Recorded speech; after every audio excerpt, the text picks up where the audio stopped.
Hello friends, welcome to this session. इस session में हम कैब का component which is bank financial management, इसका module A chapter 1 exchange rates and forex business इसको डिस्कस कर रहे हैं। तो as you know this session is part of our foundation series, जहां पर हम एक टॉपिक एक्सप्लेन करते हैं और इस टॉपिक से रिलेटेड एमसीक्यूज को डिस्कस करते हैं, ताकि आपको एक आइडिया लग जाए कि किस तरह के क्वेश्चन एग्जाम में आ रहे हैं, कौन से टॉपिक्स कैब एग्जाम में इंपॉर्टेंट है। Right, so this is part 6। यहाँ पर काफी इंपॉर्टेंट चीजों की हम डिस्कशन करेंगे। तो हम एक्सचेंज रेट्स क्या होता है ये पहले के सेशंस में देख चुके हैं, फॉरेक्स बिजनेस में फॉरेक्स डीलिंग रूम इस पर डिटेल्ड डिस्कशन कर चुके हैं। तो the next topic is derivative products. ठीक है, तो डेरिवेटिव प्रोडक्ट्स क्या होते हैं फॉरेक्स बिजनेस में, वो हम देखते हैं। तो फॉरेक्स बिजनेस में डेरिवेटिव्स का थोड़ा बहुत तो आपको पहले से आइडिया होगा। So let us see what is the meaning. तो एक एग्जांपल लेकर हम इसके मीनिंग देखेंगे। तो कंपनी के कोई भी शेयर्स है, कोई भी शेयर्स जो है वो आप खरीदते हो, लेट्स से रिलायंस के शेयर्स आप खरीद रहे हो। तो ऐसे में आप जब वो शेयर खरीद रहे हो, आपको पता होता है एक चीज कि जितना पैसा आप लगाए ऐसा भी हो सकता है, लेट्स से 100 रुपीज का शेयर खरीद रहे हो, तो ऐसा भी हो सकता है कि 100 रुपए भी आपको वापस ना मिले। राइट, तो शेयर पर प्रॉफिट कब होगा? तभी जब कंपनी का प्रॉफिट होगा। कंपनी को अगर प्रॉफिट होगा तो उसमें से डिविडेंड आपको मिलेगा, एंड शेयर पे आपको जो है पैसे डिविडेंड के फॉर्म में मिलते हैं। अब कंपनी को लॉस हो रहा है तो ऐसे में आपको भी लॉस होगा। राइट, तो क्या हम कह सकते हैं ये शेयर की जो वैल्यू है वो किस चीज पे डिपेंड कर रही है? ये शेयर की जो वैल्यू है वो डायरेक्टली डिपेंड कर रही है कंपनी के प्रॉफिट पे। Isn't it? कंपनी के प्रॉफिट पे डिपेंड कर रही है, प्रॉफिट एंड लॉस पे डिपेंड कर रही है। राइट, तो कंपनी की वैल्यू पर शेयर की वैल्यू कंप्लीटली डिपेंड कर रही है। So that is called a derivative. So share is a kind of derivative, है ना? तो it the value is being derived from companies profit या loss, value of a share. तो ये चीज, ये बेस्ट एग्जांपल है इस चीज का। इसी में हम टाइप्स देखेंगे। राइट, तो I hope the meaning is clear. Companies profit पर वैल्यू डिपेंडेंट है, कितना आप इनिशियल इन्वेस्टमेंट करते हो, 100 रुपए 10 रुपए शेयर्स के वैल्यूज होते हैं। तो नो या लिटिल इन्वेस्टमेंट होता है इनिशियली, सेटलमेंट इसका फ्यूचर डेट पे। ऐसा तो नहीं है कि शेयर खरीदा और फिर इमीडिएटली आपको डिविडेंड मिलने लगा दूसरे ही दिन। नहीं, टाइम लगता है ना? तो फ्यूचर डेट पे आपको ये सेटल होगा, डिविडेंड्स आपको बाद में मिलेंगे। अब ये जो शेयर है इसकी वैल्यू किस पे डिपेंडेंट है? कंपनी के प्रॉफिट पर। तो ये कंपनी का प्रॉफिट जो है उसे हम अंडरलाइंग एसेट कहते हैं। तो जब भी सॉरी, डेरिवेटिव प्रोडक्ट्स होते हैं उनकी वैल्यू हमेशा ही किसी ना किसी अंडरलाइंग एसेट पे डिपेंडेंट होता है। राइट, तो ये अंडरलाइंग एसेट क्या क्या हो सकते हैं? इंटरेस्ट रेट हो सकता है, सिक्योरिटी प्राइस यानी कि कोई शेयर का वैल्यू, बॉन्ड का वैल्यू वो हो सकता है, कमोडिटी का कोई प्राइस हो सकता है, टमाटर के प्राइस हो सकते हैं, फॉरेन एक्सचेंज रेट हो सकता है, इंडेक्स हो सकता है, प्राइजेस का क्रेडिट रेटिंग भी हो सकता है। ओके, तो इस तरह के डेरिवेटिव का रिक्वायरमेंट क्या है? तो ये एक्चुअली हेल्प करता है, जैसे आपको प्रॉफिट कमाना है तो आप शेयर खरीदोगे, है ना? फ्यूचर में आपको पता है कि ये शेयर का जो वैल्यू है वो इंक्रीज होने वाला है। आई नो दिस, मुझे पता है। तो ऐसे में आप ये शेयर खरीद लोगे और फिर शेयर पर जो भी प्रॉफिट होगा दैट विल बी योर्स। तो स्पेक्यूलेशन के लिए एंड फ्यूचर का जो प्रॉफिट है वो कमाने के लिए शेयर्स और डेरिवेटिव प्रोडक्ट्स एक्चुअली होते हैं, पहली बात। दूसरी बात, आपका कोई भी बिजनेस में लेट्स से कहीं पे रिस्क है और आपको लग रहा है कि वहां पे लॉस होगा, तो आप डेरिवेटिव प्रोडक्ट्स में जो है इन्वेस्ट कर सकते हो। ठीक है, डेरिवेटिव प्रोडक्ट्स में इन्वेस्ट करके यहाँ पर जो है प्रॉफिट हो सकता है। ओके, तो इस प्रॉफिट को, उस लॉस को कंपनसेट करने के लिए आप यूज कर सकते हो। सो that is the thing. And types इसके क्या है? तो ये दो तरह की चीज है और इसे हम हेजिंग कहते हैं। ठीक है, ये जो आप लॉस को कम करने का कोशिश कर रहे हो दैट इज कॉल्ड हेजिंग। तो यहाँ पर टाइप्स क्या क्या हैं? तो सबसे पहला जो है ये फ्यूचर्स है। Right, futures. फ्यूचर्स होता क्या है वो हम आगे देखेंगे। Then the second thing is forward, options and swaps. चार टाइप्स के जो हैं ये डेरिवेटिव प्रोडक्ट्स होते हैं मेनली, तो उनके बारे में हम देखते हैं। फॉरेन करेंसी फ्यूचर्स, तो हमारा पूरा डिस्कशन फॉरेक्स बिजनेस से है, तो जो भी फ्यूचर्स है वो भी फॉरेन करेंसी के है। एग्जाम्पल, यहाँ पर एक पर्सन है, लेट्स से इसका नाम डेविड है, इसे खरीदने हैं, क्या खरीदने हैं? इसे डॉलर्स खरीदने हैं। ओके, तो ये कहता है कि 3 महीने बाद मुझे डॉलर्स चाहिए। तो ये एक्चुअली एक स्टॉक एक्सचेंज पे जाता है, स्टॉक एक्सचेंज पे जाके देखता है कि कोई सेलर है क्या डॉलर्स का फॉरेन कंट्री से।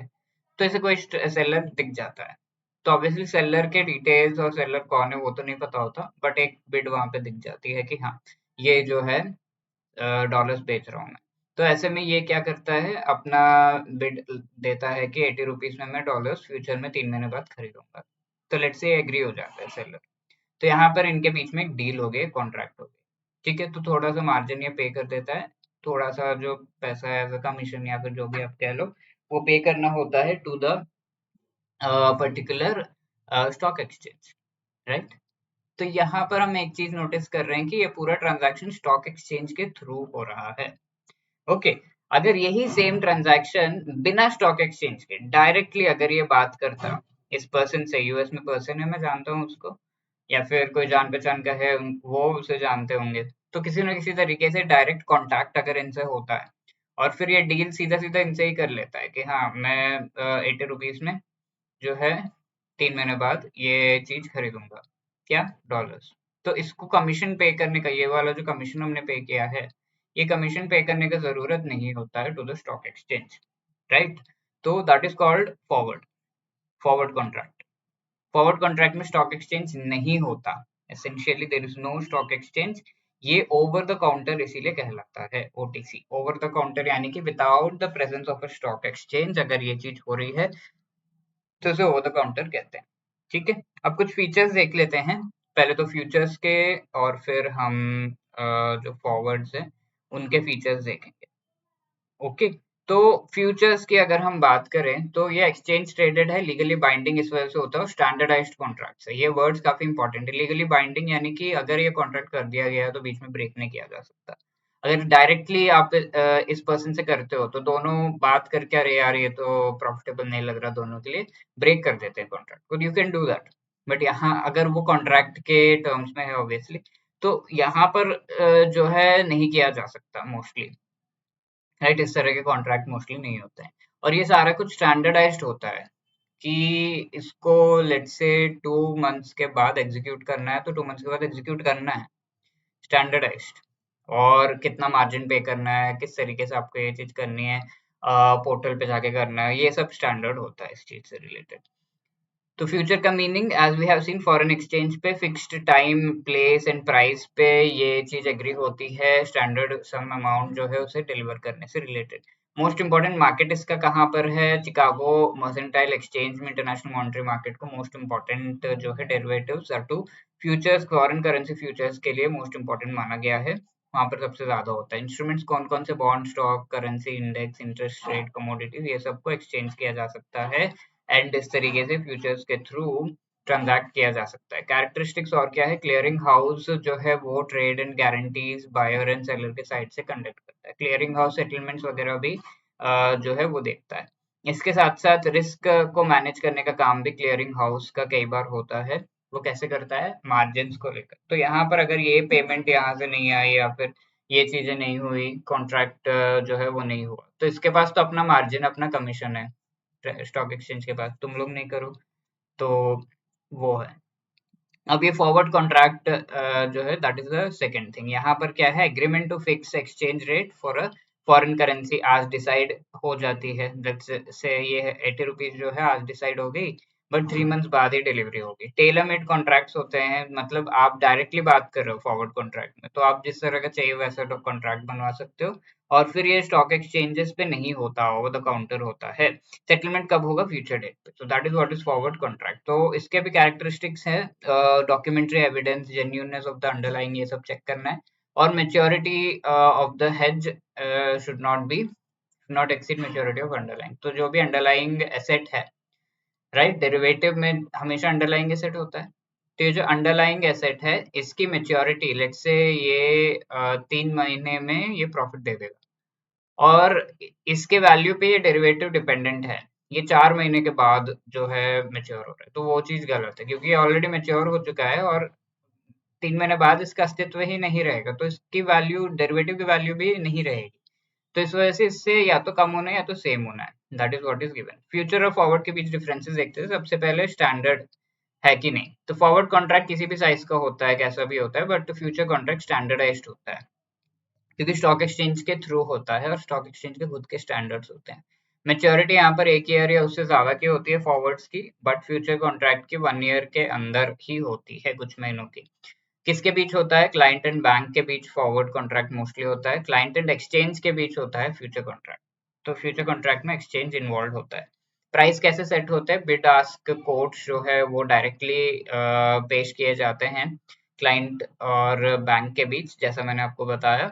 और यहाँ फ्यूचर कॉन्ट्रैक्ट में जो स्टॉक एक्सचेंज है वो एक तरह का आउटक्राई, आउटक्राई का मतलब एक तरह का ऑक्शन टाइप का करता है प्राइसेस सेट करने के लिए। डेरिवेटिव का प्राइस लेट से सेट करना है, तो उसके लिए एक तरह का ऑक्शन टाइप का करेगा, एंड देन जो भी सबसे ज्यादा देगा या फिर जो भी है उसे दे दिया जाएगा। मार्जिन यहाँ पर कोई एक्सप्लिसिट मार्जिन आपको कोई भी, यही तो फायदा है फॉरवर्ड कॉन्ट्रैक्ट का, आपको कोई भी कमीशन टाइप का जो है जिसे मार्जिन कहा जाता है वो पेमेंट नहीं करनी। यहाँ पे मार्जिन जरूरी है क्योंकि यहाँ पे स्टॉक एक्सचेंज इन्वॉल्व है, स्टॉक एक्सचेंज अपना कमीशन तो लेगा ही। ओपन कैसा होता है? 24/7। यहाँ पे एक्सचेंज आवर्स के ड्यूरिंग ही ओपन होता है। कॉन्टैक्ट किस तरीके का है? डायरेक्ट कॉन्टैक्ट होता है between the parties forward contract में, इजंट इट? तो बैंक और जो क्लाइंट है उसका डायरेक्ट कॉन्टैक्ट। यहाँ पर काउंटर पार्टी जो है वो पता नहीं होता कौन है। कमीशन, कोई एक्सप्लिसिट कमीशन जो है वो फॉरवर्ड कॉन्ट्रैक्ट में नहीं है। बैंक जो है बिड या आस्क स्प्रेड के थ्रू अर्न करता है। स्प्रेड में क्या होता है? जो भी इंटरेस्ट रेट दिया जा रहा है उसमें थोड़ा सा बैंक अपना प्रॉफिट ऐड कर लेता है। कमीशन यहाँ पर फ्यूचर कॉन्ट्रैक्ट में प्रिवलेंट है, ठीक है। तो these were future and forward contract. बाकी के दो जो है वो आगे हम नेक्स्ट सेशंस में डिस्कस करेंगे। Let us answer this question, which among the following can be underlying asset for derivative? ठीक है, interest rate, security price, commodity price, तीनों ही हो सकते हैं, अभी अभी हम लोग पढ़े हैं। So D is the right answer. Next question is homework for you, which among the following statement is correct with respect to futures and forward contract? Future contract have standardised amounts while forward contract की limit नहीं होती। Forward contract counter party कौन है पता नहीं होता। Futures are traded over the stock exchange. ठीक है, बहुत ही सिंपल है, फटाफट से इसको आप आंसर कर सकते हो in the comment section. Let's see कौन सही जवाब देगा। And if you have any other queries you can always call us on 8146207241, या फिर you can drop a mail at hello@edutab.co.in, और इस मेल में आप अपनी क्वेरी जो है भेज सकते हो कि सर ये डाउट है, ये नहीं समझ में आ रहा, या फिर ये कैसे करना है, राइट। इसके अलावा आप हमें ये भी बता सकते हो कि आपके सेशंस कैसे लग रहे हैं, मेल पर या फिर कमेंट सेक्शन में आप हमें बता सकते हो। लाइक शेयर सब्सक्राइब करना मत भूलना। All the best for preparation. Thank you.